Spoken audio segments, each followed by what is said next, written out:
प्रयास संस्था और सिम्स के संयुक्त तत्वाधान में परिक्रमा मार्ग स्थित चैतन्य कुटी में बाढ़ पीड़ितों के लिए राहत शिविर आयोजित किया गया। इस अवसर पर जरूरतमंद परिवारों को राशन सामग्री वितरित की गई और मेडिकल कैंप के जरिए स्वास्थ्य जांच व दवाएं उपलब्ध कराई गयी। संस्था के पदाधिकारियों ने बताया कि इस पहल का उद्देश्य बाढ़ प्रभावित लोगों को त्वरित सहायता और स्वास्थ्य सुरक्षा उपलब्ध कराना है। मेडिकल टीम ने बच्चों, बुजुर्गों और महिलाओं की विशेष जाँच की। नगर निगम के उप सभापति मुकेश सारस्वत भी शिविर में पहुँचे और प्रयास संस्था के कार्यों की सराहना की। सावन में बाढ़ का प्रकोप भले ही कम हो गया हो, लेकिन उनके दर्दों को बांटने के लिए आज प्रयास संस्था की तरफ से और सिम्स के तरफ से यहाँ मेडिकल कैंप और राशन वितरण का कार्यक्रम रखा गया है। सर, कैसे ये भावना है कि इन लोगों के बीच पहुँच के इनकी मदद की जाए?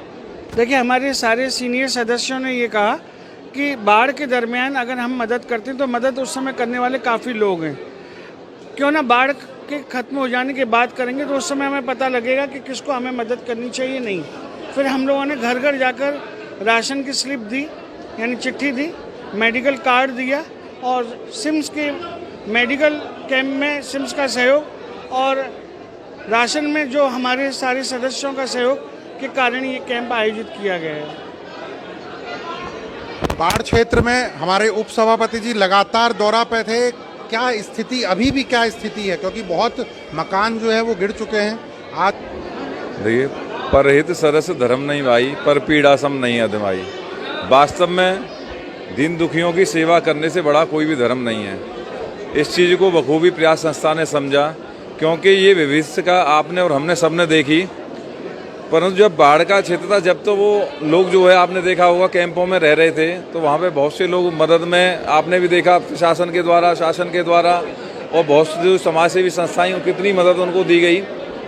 परंतु होता ये है कि जैसे बाढ़ का पानी उतरता तो आपने देखा होगा कि जाने कितने बैक्टीरिया वहाँ पर जन्म लेने लगते हैं, पनपते हैं, तो उससे बीमारियों का खतरा बहुत ज़्यादा बढ़ जाता है।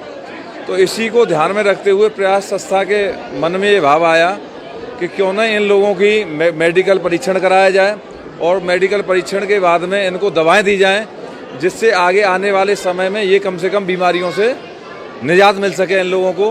और उसके साथ ही इनको राशन की किट भी दे रहे हैं कि उनके जो आने वाला जीवन है, क्योंकि वो लोग अभी वास्तव में बहुत असमंजस की स्थिति में हैं। बहुत से घर बेघर हुए हैं, बहुत से लोग आपने देखा होगा। तो इस चीज़ को अगर ये संस्थाएँ कर रही हैं तो वास्तव में ये धन्यवाद की पात्र हैं। और मैं तो नगर निगम की ओर से प्रयास संस्था और ऐसी सभी संस्थाओं का बहुत बहुत अभिनंदन करता हूं, इनके चरणों में वंदन करता हूं और ठाकुर जी से यही प्रार्थना करता हूं कि हे प्रभु, इनको इतना संबल और शक्ति दें कि ये ऐसे ही समाज सेवा के क्षेत्र में सभी लोगों की मदद से आगे आते रहें।